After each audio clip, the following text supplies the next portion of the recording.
আসসালামু আলাইকুম বন্ধুরা, কেমন আছেন সবাই? আশা করি সকলে অনেক অনেক ভালো আছেন। বন্ধুরা, আমরা যাদের ফোনে সমস্যা, দেখা গেছে ফোনের কল আসে কিন্তু আমাদের ডিসপ্লেতে দেখায় না, ঠিক আছে, উপরে দেখায় না, বাকি আমাদের এখানে কোনো অপশন রিসিভ করার অপশন থাকে না। সেক্ষেত্রে আমাদের এই সমস্যাটা কিন্তু আমরা যারা ভুগছি তাদের জন্য মূলত এই ভিডিওটা। তো আমরা এই সমস্যাটা কীভাবে সমাধান করব এই ভিডিওতে খুব সহজে দেখিয়ে দেবো, আপনারা ইজিলি এটা শিখে যাবেন। চলুন শুরু করছি ভিডিওটি। তো অবশ্যই চ্যানেলের জন্য নতুন এসেছেন, চ্যানেলটি সাবস্ক্রাইব করে ভাষা বিলবানটি অন করে দেবেন। আমরা প্রথমে কি করব, এই সমস্যার সমাধান করার জন্য প্রথমে আমরা এখানে সেটিংসে চলে যাব। এখানে আমি সেটিংসে চলে গেলাম। সেটিংসে যাওয়ার পর আমরা কি করব, এখানে দেখতে পাচ্ছেন apps and notification. Apps and নোটিফিকেশনে ক্লিক করে দেব। এখানে আপনার অনেক কিছু থাকতে পারে, বিভিন্ন মডেল অনুসারে আলাদা আলাদা থাকতে পারে। অ্যাপস অ্যান্ড নোটিফিকেশন বা অ্যাপস ম্যানেজমেন্ট, অ্যাপস ম্যানেজার, যেটাই থাকুক না কেন আমরা এখানে ক্লিক করে দেব। অ্যাপসে ক্লিক করে দেওয়ার পর দেখতে পাচ্ছেন এরকম চলে আসবে। তো আমরা কি করব, যদি টোটাল আপনার অ্যাপস লিস্ট না দেখায় তাহলে আপনি কি করবেন, এখানে সি অল দেখতে পাচ্ছেন আমার এখানে সি অল 90 অ্যাপস, এখানে ক্লিক করব। এখানে ক্লিক করলে এরকম চলে আসবে, দেখুন এই লিস্ট চলে আসবে।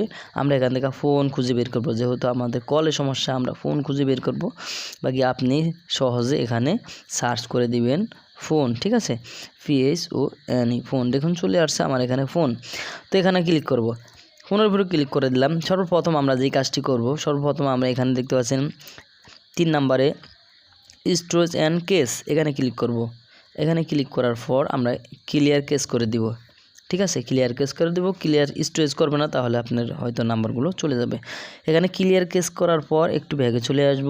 একটু ব্যাগে চলে আসার পর প্রথমে দেখতে পাচ্ছেন নোটিফিকেশন, প্রথম যে লিস্টে নোটিফিকেশন, এই অপশনটা ক্লিক করব। এখানে ক্লিক করার পর যতগুলো অপশন দেখতে পাচ্ছেন এখান থেকে যদি বন্ধ থাকে, এই যে এগুলো কিন্তু অন আছে, হাইড হয়ে রয়েছে, ঠিক আছে, আমার এগুলো কিন্তু সবকটা অন আছে। এবং নিচে দেখবেন আপনার যদি কোনোটা অফ থাকে এইভাবে সবকটাকে অন করে দিবেন, অ্যালাউ করে দিবেন, ঠিক আছে। তারপরে এখান থেকে বেরিয়ে আসবো। এখান থেকে বেরিয়ে আসার পর দেখতে পাচ্ছেন পারমিশন, এই পারমিশনে ক্লিক করব। পারমিশনে ক্লিক করার পর যদি কোনোটা আপনার এখান থেকে এইভাবে অফ থাকে, নিচে থাকবে, সেটাই দেখতে পাচ্ছেন আমার এখানে স্টোরেজ অফ আছে। বাকি অন্য কিছু যদি এখান থেকে অফ থাকে তাহলে কিন্তু আপনারা সব কটা এই যে নিচে দেখাবে এভাবে, আপনারা সব কটাকে এভাবে অ্যালাউ করে দিবেন, ঠিক আছে, সব কটাকে এখানে অ্যালাউ করে দিবেন। বেশ, এই যে দেখতে পাচ্ছেন এখানে ড্যানেটে কিছুই নেই, আমার সব কটা অ্যালাউ রয়েছে। তারপর ব্যাগে চলে আসবো। ব্যাগে চলে গিয়ে এখানে পারমিশন তো দেখালাম এখানে। তারপর আমরা এখান থেকে আরেকটু ব্যাগে এসে এখানে কি করব, এই যে দেখতে পাচ্ছেন স্টোরেজ, এখানে যদি আমরা ক্লিক করি, এখানে তো আমি দেখালাম। তারপর আমরা এখানে দেখতে পাচ্ছেন অ্যাডভান্সে ক্লিক করব। অ্যাডভান্সে ক্লিক করে একটু নিচে চলে যাব। নিচে গিয়ে দেখতে পাচ্ছেন আপনার যদি এখানে এই যে ডিসপ্লে আবার আদার্স অ্যাপস, এখানে যদি কিছু দেখায় অফ, আপনারা সবকটাকে অন করে দিবেন। তারপর নিচে দেখতে পাচ্ছে মডিফাই সিস্টেম সেটিংস, এখানে যদি অফ থাকে সবকটা রেখে এখানে অন করে দিবেন, ঠিক আছে। আপনি এগুলো খুবই কার্যকরী কলের ক্ষেত্রে। সবকটাকে আপনি এভাবে অ্যালাউ করে দিবেন। অ্যালাউ দেওয়ার পর এখান থেকে বেরিয়ে যাব। এখান থেকে বেরিয়ে আসার পর আপনার চাইলে এই ফোনটাকে একটু রিস্টার্ট বা রিবোট মেরে দিব, ঠিক আছে। তারপর কিন্তু আমাদের এটা 100% সমস্যাটা সমাধান হয়ে যাবে।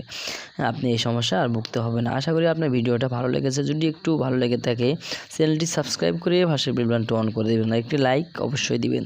Thank you so much. আসসালামু আলাইকুম।